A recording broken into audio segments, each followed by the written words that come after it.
Ay, mga galas at parang Dami rin chicks dun eh. Kabay ka muna kuya. Tour guide ka namin eh. meron doon kang aircon. Yung aircon ko gusto niya dito. May tent dito. Sa ganito magana upa dyan.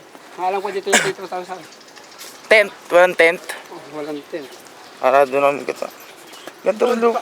Ganito rin may lupa sa Cavite Ay, eh. tatawid tayo. Hindi no. Sport yun na lang. Oh, marami doon. Dag. Maganda pa. 5-5. 5 ang banta. Anong 1-5? Malayo yan, bay. Fortune Island dyan. White sand dyan. Ayun, okay. Pagtawid. Putan layo. Baka Malayo yan. Daan ng barko yan. Daan ng barko ng papasayero. Roro. Hindi, mga super ferry. Ano re? Aba rin pala na yung coastline na ito eh. Pwede pa kayo mag-volleyball. Bola dito.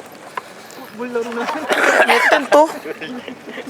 May nakakar ka lang ng tent dito. Kasi wala dito nga rin lang. Mga tent mo lang.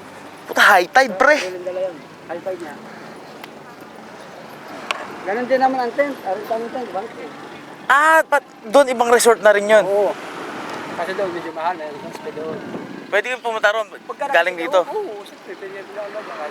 Galing sa... Ah, bahay lang ang ano, pre. Yung pa nagkaya ba? Kung saan mura. Doon na kayo nilalagay sa mura ba? Sa mga pangmasa bang bagyo. Oo. Yan, pwede kayo mag-stay dito. Stay kayo dito. Pwede kayo mamasakasal sa akin. Ito yung nasa picture pre oh. Pwede kayo magpunta ng Highland, may bangka. Pwede kayo mamasakasal. Magkano sa bangka? Magkano? 1.5. Baka port naman yun. Pag-port na yan. Kahit anong gusto nyong oras. Mamayang alas 7 Hapon kayo sunduin.